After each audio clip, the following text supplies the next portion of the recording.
नमस्कार। Mission health के सजीव फोनिंग कार्यक्रम में स्वागत करते हैं हम आप सबका। कार्यक्रम का हमारा आज का विषय है दवा प्रतिरोधी टीबी यानी MDR टीबी।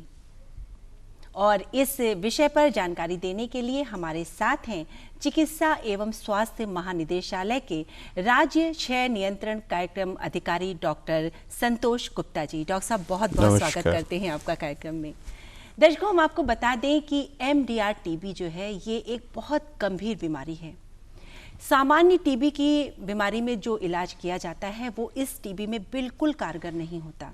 इसलिए बहुत ज़रूरी है कि समय रहते इसकी पहचान करके इसका प्रॉपर तरीके से इलाज किया जाए, तो इस पर भी नियंत्रण संभव है।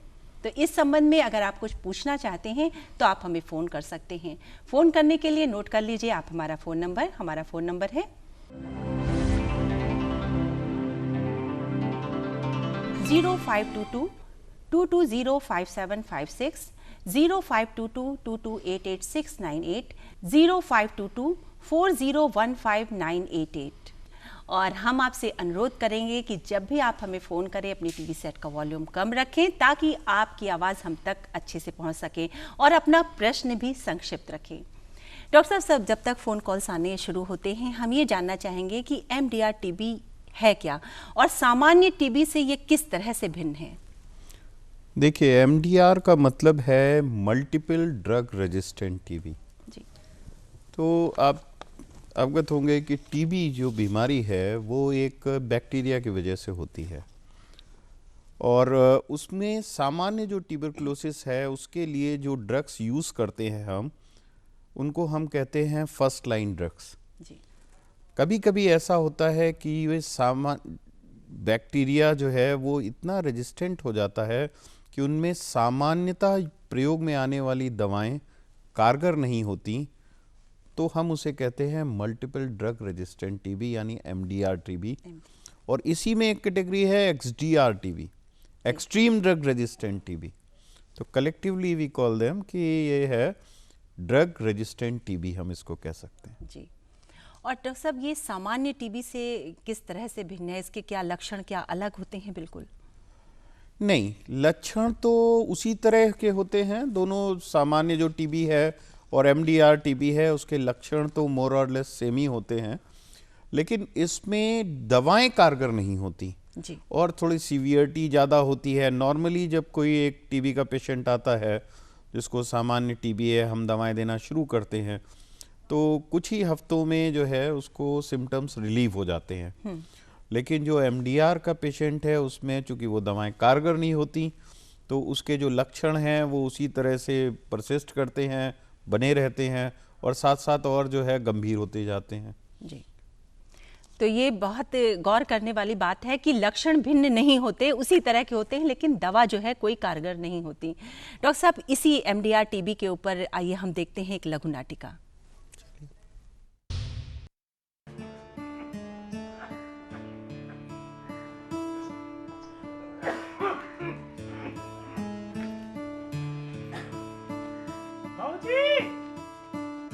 भौजी, राजा साहब की सवारी आ रही है। गाजा बाजा के साथ तनी स्वागत का इंतजाम करो। अरे रुको रुको रुको, राजा साहब कहीं ऐसे बिस्तर पर थोड़े न बैठक है। भौजी, तनी जरा राजा वाला बिस्तर और तकिया ले आओ, तब राजा साहब बैठा आराम से। क्या बात है, सब ठीक तो है ना? डॉक्टर साहब क्या कहें, कोनो खतरे की बात तो नहीं है? इनसे क्या पूछ रही हो? अरे हमसे पूछो तब हम बताए राजा साहब के का हाल है। राजा साहब सब ठीक तो है? का बताएं डॉक्टर साहब? अरे रुक जाओ, 2-4 लोग आ जाए तब बताई। कब आए अस्पताल से? अरे बतावत काहे नहीं? अरे तुम ही फूटो कुछ। वो डॉक्टर साहब चुप। अरे इनका काहे चुप करा रहे हो? ना खुद बोल रहा है ना इन्हें बोलने दे रहा है। अरे हम देख रहे थे कौनो बचा तो नहीं है। मतलब? अब कोरम पूरा बाबा। आओ भरोसा दद्दा, तुम्हारी कमी रहे। काहे? सब ठीक तो है ना? हाँ सब ठीक है। वो कहे ना हमारा दद्दा का घूमे का मन रहा तो हम जिला टीवी अस्पताल गए थे और तफरी करे। ये कांड बंद बकरे नहीं हो रे। अब सब जने सुन रहे हो तो हम बताई। अब मार खाए बिना न मनियो का का दुई लाठी खाइयो तबे सही बोलियो। अरे बोलत काहे नहीं होनी हो रे भैया। अरे बोलते काहे नहीं। दद्दू इनका हुई गए MDR टीबी। टीबी की दवाई तो ये लेते रहे। अरे इन्हीं से पूछा, टीबी की दवाई का कोर्स पूरा कीन रहे। 6 महीना डॉक्टर दवाई दिए रहें तो 4 महीना में टीबी ठीक हो गई तो हम दवाई बंद कर दिए। हम तो कहा रहे कि जब डॉक्टर 6 महीना दवाई खाए का कहिस है तो बिना डॉक्टर के दिखाए दवाई बंद न करो। अरे भौजी डॉक्टर तो बेवकूफ है ना, जो 6 महीने दवाई खाए के बाद दिखावे का बोलिस रहे। अरे ये तो बहुत बड़े डॉक्टर है ना, अब बोलत काहे नहीं हो। डॉक्टर का कहिस। अब हम का कही, तुम ही कह दो। चलो 2 महीना दवा और खा लियो, सब ठीक हो जाए। दद्दू कुछ ठीक ना हुई। इनका हुई गया है MDR टीबी, जीमा की साधारण टीबी की दवा काम नहीं करत है। हैं? हाँ, टीबी का पूरा इलाज न करे तो MDR टीबी हो जाता है। अच्छा नहीं, बहुत बुरा पहलवान। तब ई का दूसरा वाली टीवी है। MDR टीबी हाँ वह है, काहे के कोई इलाज नहीं है। इलाज है, पूरा इलाज है, पर कौनो अपन डॉक्टरी छोड़ के पूरी दवा करे तब ना। अब फालतू बात ना करो नहीं हो रे। कहे डॉक्टर कहीं से नहीं रहे कि टीबी का इलाज पूरा ना करो और दवा बीच में छोड़ दो तो MDR टीबी हुई जाते है। ये ठीक तो हुई जाई है। हम 6 महीना ठोक पीट के नियम से इनका दवाई खिलाई। 6 महीना नहीं, कम से कम 1 साल तक नियम से दवाई खाए पड़ी। ठीक कहो शमीम भैया। अरे हम तो इनसे पहले ही कहा रहे कि टीबी का इलाज बीच में छोड़ रहे हो, MDR टीबी हुई सकत है। अच्छा मुला यू ठीक तो हुई जाई। खान पान का खास ध्यान रखे पड़ी। अब खाई तो है। चाय और चाट पकौड़ी नहीं, पौष्टिक आहार ले पड़ी। हाँ, मौसमी फल फ्रूट खाएं, दूध पिएं, दाल चावल रोटी सब्जी खाएं, और हाँ इस सिगरेट बीड़ी हुक्का तंबाकू सब बंद। शक्कर वाली बीमारी यानी डायबिटीज वालन का ज्यादा खतरा होता है। इलाज का खर्चा कितना पड़ी? अरे कुछ हो। चुप, बिल्कुल चुप। भौजी 2-3 लाख रुपया तो लाग जाए। का 2-3 लाख रुपया? मस्करी ना करो नहीं हो रे भैया। अरे अब मस्करी काहे का भाऊजी, अब खर्चा तो 2-3 लाख रुपया तो आई। लेकिन सरकारी अस्पताल और जिला क्षय रोग केंद्र में जांच, इलाज, दवाई सब मुफ्त है। मने एको पैसा खर्चा ना करेगा पड़ी। हाँ, सब कुछ बिल्कुल फ्री। फ्री माने बिल्कुल मुफ्त? इनसे पूछो टीबी के इलाज में पहले कितना खर्चा आवा रहा है। वह फ्री रहे, एकदम मुफ्त। तब वो पूरा इलाज नहीं कराए, अब भुगतो करो खर्च फल फ्रूट में, दूध में। वो के इंतजाम सरकार की हैस तो है। मने बिल्कुल चुप। हम कुछ बोली, जब तक इलाज चली तब तक सरकार की ओर से अच्छे और पौष्टिक खान पान के लिए हर महीना 500 रुपया मिली। कहा कह रहे नहीं हो रहे, प्रति माह 500 रुपया। हाँ, हर महीना 500 रुपया इनके बैंक खाता में आ जाए। लेकिन एक बात तुम लोग जान लो, घर में यदि कोनो का टीबी है तो उ घर परिवार में सब लोगन का अपन बलगम की जांच करवावे का चाहिए। और तुम पंचे यहू जान लो, टीबी होए पर पूरा कोर्स माने पूरा इलाज करे का चाहिए। इलाज बीच में छोड़े से MDR टीबी हुई सकत है, और सही समय पर पूरा इलाज करे से सब टीबी ठीक हुई सकत है। सरकारी अस्पताल और टीबी अस्पताल में जांच, इलाज, दवाई सब मुफ्त है। अरे और तो और, इलाज के दौरान पौष्टिक खान पान के लिए हर महीना 500 रुपया पोषण भत्ता भी देती है सरकार। अरे वाह, 500 रुपया फ्री, जांच तो फ्री, डॉक्टरी सलाह तो फ्री, दवा इलाज तो फ्री, और ऊपर से खाए पिए के लिए 500 रुपया और वो फ्री। अरे वाह भाई वाह। भरोसे नन्नू, चलो तुम लोग जांच करवा दे। अगर टीवी निकल आए तो सारा इलाज फ्री में, दवा फ्री में, पौष्टिक आहार फ्री में, ऊपर मौजा मौज रही। तनिक लाए डंडा, दुई लाठी मारब सब मस्करी निकल जाई है नहीं तो। मुला एक बात है, अगर टीबी हो जाए तो पूरा पूरा इलाज करे के चाहिए भाई। सरकार जांच, दवा, इलाज सब फ्री में दे रही है, और इलाज के दौरान पौष्टिक खान पान के लिए 500 रुपया हर महीना 100 अलग, लेकिन पूरा पूरा इलाज और ठीक होए की जिम्मेदारी तो हम संपंचन की है ना। डॉक्टर साहब, इस लघु नाटिका के बारे में आप क्या कहना चाहेंगे? बहुत ही सुंदर लघु नाटिका का निर्माण किया है आप लोगों ने। मैं दूरदर्शन को, पूरी टीम को बधाई देना चाहता हूं कि आपने इस MDR टीबी के विषय को इतने अच्छे तरीके से अपने दर्शकों के सामने रखा है। डॉक्टर साहब, जो अगर किसी व्यक्ति को ये बीमारी हो गई है तो इसकी जांच कहाँ पे कराई जा रही थी? देखिए, ऐसा है कि टीबी की जांच की व्यवस्थाएं सभी सरकारी अस्पतालों में उपलब्ध हैं। उत्तर प्रदेश में हमारे लगभग 2100 बलगम परीक्षण केंद्र चल रहे हैं, माइक्रोस्कोपी सेंटर्स। तो वहाँ पे जांच की जाती है, तो उससे ये पता चल जाता है कि ये टीबी है कि नहीं है। अब ये टीबी सामान्य प्रकार की टीबी है, यानी ड्रग सेंसिटिव टीबी है, या ड्रग रेजिस्टेंट टीबी है। इसके लिए जो हम जांच करते हैं वो होती है CBNET टेस्ट। CBNET टेस्ट जो है वो पूरे प्रदेश में 142 स्थानों पे उपलब्ध है। हर जनपद में कम से कम एक CBNET मशीन है और अधिक से अधिक 5 CBNET मशीन्स हैं। तो पूरे प्रदेश में ये बहुत अच्छे से उपलब्ध है ये सुविधा। और जो भी हर प्रदेश में जो भी टीबी के मरीज हमें मिलते हैं, उन सब का परीक्षण बलगम का CBNET टेस्ट हम कराते हैं।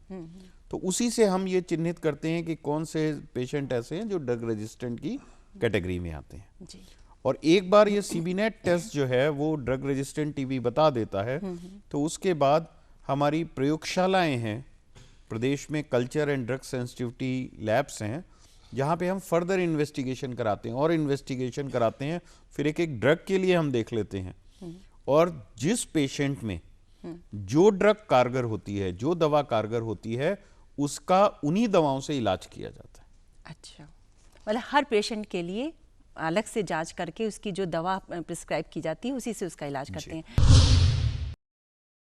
डॉक्टर साहब, बहराइच से मंजू जी का फोन है। हेलो। हाँ, हेलो जी, स्वागत है मिशन हेल्थ में। अपना प्रश्न पूछिए मंजू जी। मैं डॉक्टर साहब से ये जानना चाहती हूँ कि अगर किसी व्यक्ति को MTB हो गया है तो इसकी क्या पहचान है, क्या लक्षण है, इसका कैसे पता चलेगा किसी व्यक्ति को कि ये बीमारी हो गई है? देखिए मंजू जी, लक्षण तो ड्रग सेंसिटिव और ड्रग रेजिस्टेंट दोनों ही टीबी में लगभग एक जैसे होते हैं। लेकिन जो भी व्यक्ति ऐसा है, जब उसके बलगम का परीक्षण किया जाएगा और उसमें टीबी निकलेगा, तो फिर हम उसकी CBNET जांच करेंगे। CBNET जांच में ये निकल के आ जाएगा कि वो पेशेंट रिफेम्पिसिन, जो कि सबसे कारगर फर्स्ट लाइन ड्रग है, उसके लिए सेंसिटिव है, संवेदनशील है, या उसके लिए रेजिस्टेंट है। और अगर वो ड्रग रिफेम्पिसिन रेजिस्टेंट आता है तो फिर हम LPA और लिक्विड कल्चर ये सारी जांचें करते हैं उसके, और किन किन दवाओं के लिए रेजिस्टेंस है ये जानने के लिए। जी मंजू जी, प्रश्न पूछने के लिए आपका बहुत बहुत धन्यवाद। और डॉक्टर साहब, जैसे कि अभी हमने नाटिका में देखा कि टीबी का इलाज करा रहे थे, उसको छोड़ दिया उन्होंने, और तब ये MDR टीबी हो गई। ये कितना गंभीर रूप ले सकता है? ये मैंने आपको इसीलिए बधाई दी है, दूरदर्शन को बधाई मैंने इसीलिए दी है कि आपने इस विषय को इतनी अच्छे तरीके से रखा है। MDR टीबी पैदा होने का सबसे बड़ा कारण ही ये है कि लोग, सामान्य टीबी होती है, ड्रग सेंसिटिव टीबी से ग्रसित जो लोग होते हैं, जब उनका इलाज शुरू किया जाता है तो कुछ हफ्तों में ही उनके लक्षण गायब हो जाते हैं। तो जो उनका जो इलाज करने वाला चिकित्सक है उसने कह रखा है कि साहब 6 महीने आपको इलाज करना है, लेकिन वो जब उनके सिम्टम्स गायब हो जाते हैं तो 1 या 2 महीने के बाद ही वो सोचते हैं कि अब डॉक्टर साहब ने कहा है लेकिन अब तो हम ठीक हो गए। वो इलाज पूरा 6 महीने नहीं करते। तो कुछ हफ्तों के बाद उनमें ये सिम्टम्स फिर से लौट के आते हैं और इस बार वो ड्रग रेजिस्टेंट टीबी के पेशेंट होते हैं। मतलब 6 महीने तक जो दवा प्रिस्क्राइब की गई है, डॉक्टर ने कही है, वो खानी जरूरी है। खानी जरूरी है, चाहे आपके सिम्टम रहें चाहे ना रहें। अगर आपको लगता है कि आप ठीक हैं तो भी आप खाइए, तो भी आपको कोर्स पूरा करना है। और एक बार आपने अगर बीच में छोड़ा तो ये मान के चलिए कि बहुत प्रबल संभावना है कि आप में वो सारे सिम्टम लौटेंगे और इस बार आप ड्रग रेजिस्टेंट टीबी के पेशेंट होंगे और आपकी जो पहले जो दवाएं कारगर थी अब वो कारगर नहीं होंगी। अब हमें दूसरी दवाओं से आपका इलाज करना पड़ेगा जो कि और लंबा होगा जी, जो कि कम से कम 9 से 11 महीने चलेगा। डॉक्टर साहब, शीबा जी लखनऊ से फोन कर रही हैं। हेलो हेलो जी, स्वागत है मिशन हेल्थ में। शीबा जी, प्रश्न पूछिए। हाँ जी, मेरा सवाल ये है कि मेरा बेटा 18 साल का है, उसको MDR टीबी हो गई है, मल्टी ड्रग रेजिस्टेंट टीबी। तो मैं ये जानना चाह रही थी कि सरकारी अस्पताल में इसके लिए क्या किस तरह की सुविधाएं मुहैया कराई जाती हैं? शीबा जी देखिए, चूंकि आप लखनऊ से हैं तो मैं लखनऊ के लिए आपको बता दूं कि लखनऊ के किसी भी आप PHC CHC में अगर जाएंगे तो वहाँ आपके बच्चे का जो है बलगम का परीक्षण जब जब समय समय पे आवश्यकता होगी वो हो जाएगा। CB नेट जांच आपकी ऑलरेडी हो चुकी है, तभी आपको पता है कि ये ड्रग रेजिस्टेंट टीबी का केस है।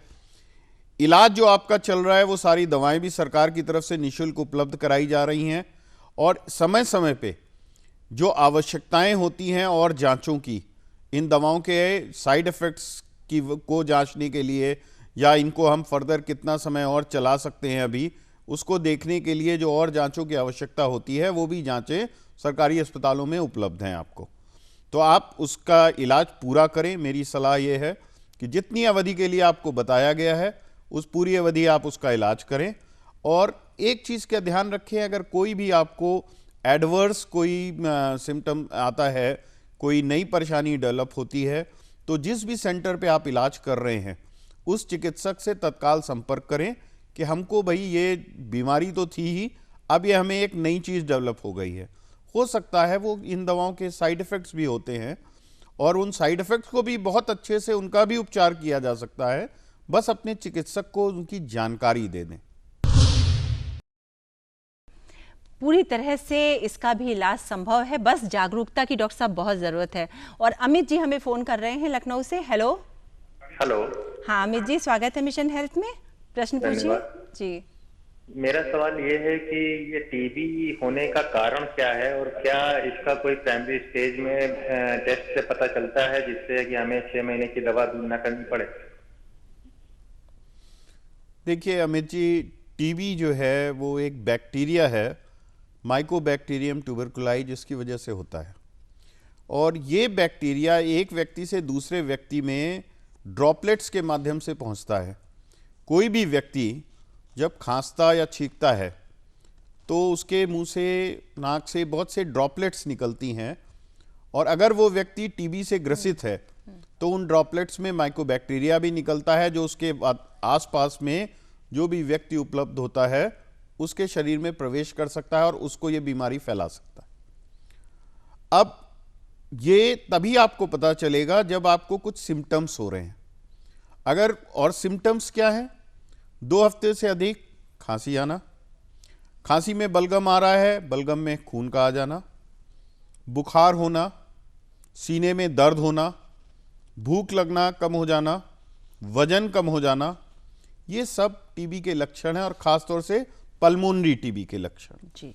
वैसे टीबी का बैक्टीरिया शरीर के किसी भी अंग को प्रभावित कर सकता है, केवल बाल और नाखून को अगर छोड़ दें तो ये शरीर के प्रत्येक अंग को प्रभावित कर सकता है और फिर जिस अंग को प्रभावित करेगा उससे रिलेटेड सिम्टम्स होंगे। तो जब सिम्टम्स आएंगे तभी आप किसी डॉक्टर के पास जाएंगे, आप जांच कराएंगे और उसमें अगर टीबी निकलती है तो आप एक तो प्रिवेंशन कर सकते हैं और दूसरा अगर डेवलप हो गई है तो आप उसको इलाज कर सकते हैं। तो पूरे 6 महीने इसका मिनिमम इलाज चलेगा, उस इलाज को पूरा करें और पूरी तरह आप ठीक हो सकते हैं। और प्रिवेंशन के लिए हम सबको कफ एटिकेट्स का पालन करना चाहिए।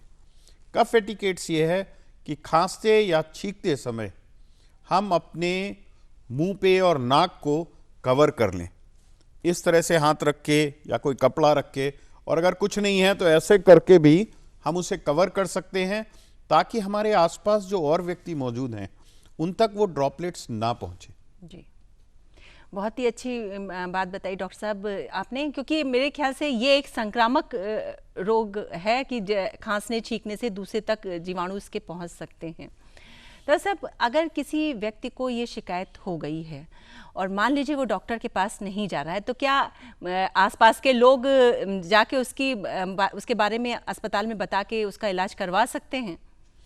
हाँ बिल्कुल। देखिए, कोई भी जो पब्लिक हेल्थ का प्रोग्राम है वो तब तक सक्सेसफुल नहीं हो सकता जब तक उसमें जन भागीदारी नहीं हो। जी।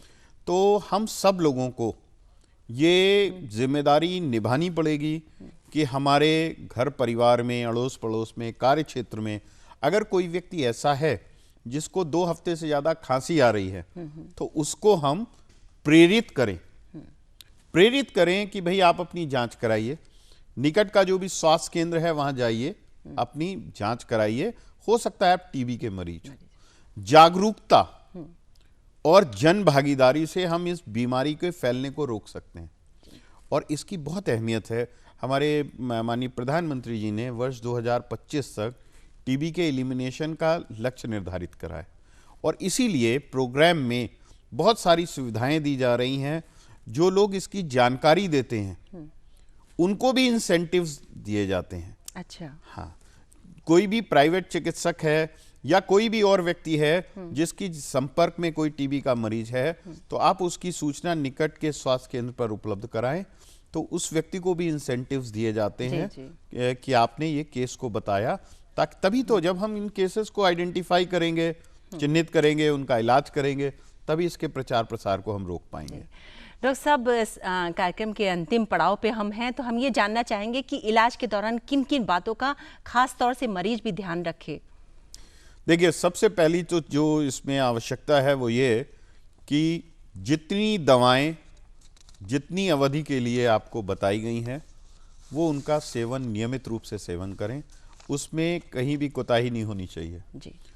पूरी अवधि जितनी बताई गई उस अवधि तक इलाज करें। इसके साथ साथ धूम्रपान, किसी और नशे का सेवन वो कतई ना करें।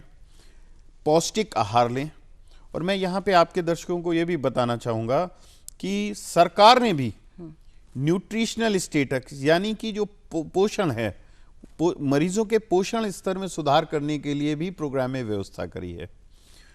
भारत सरकार और उत्तर प्रदेश सरकार की तरफ से हर टीबी के मरीज को 500 रुपये प्रति माह उसके अकाउंट में दिया जाता है। आपने लघु नाटिका में भी दिखाया इसको कि 500 रुपये प्रति माह उन मरीजों के बैंक अकाउंट में दिया जाता है, और वो इसी उद्देश्य से दिया जाता है कि मरीज पौष्टिक खाना खाए। पौष्टिक का मतलब ये नहीं है कि महंगा खाना है। दूध दही का सेवन करिए, जो साग सब्जियां लोकली अवेलेबल हैं उनका, हरी खास तौर से पत्ते वाली सब्जियों का सेवन करें आप, और आप जो है फलों का सेवन करें। अपना निर्धारित जो है, जो आपका दिनचर्या है उससे रहें, और नशे वगैरह से बचें।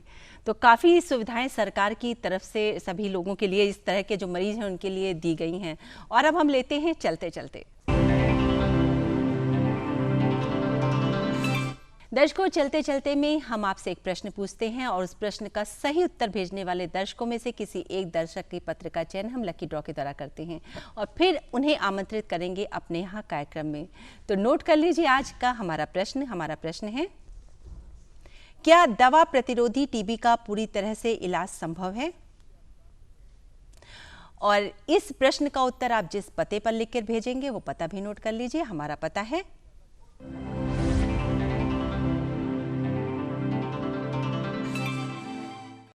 प्रस्तुतकर्ता मिशन हेल्थ, कमरा नंबर 205, दूरदर्शन केंद्र 24 अशोक मार्ग, लखनऊ 226001, और हमारा ईमेल आईडी है missionhealth.ddupLKO@gmail.com। डॉक्टर साहब, आप आए और MDR टीवी के बारे में बहुत ही महत्वपूर्ण जानकारी हमारे दर्शकों को दी और हम उम्मीद करते हैं कि इस तरह के जो भी मरीज होंगे उनको इससे फ़ायदा ज़रूर मिलेगा और साथ ही जन जागरूकता भी बढ़ेगी। और इसके साथ ही हम धन्यवाद करना चाहेंगे अपने उन सभी दर्शकों का जिन्होंने हमें फ़ोन किया। नमस्कार। नमस्कार।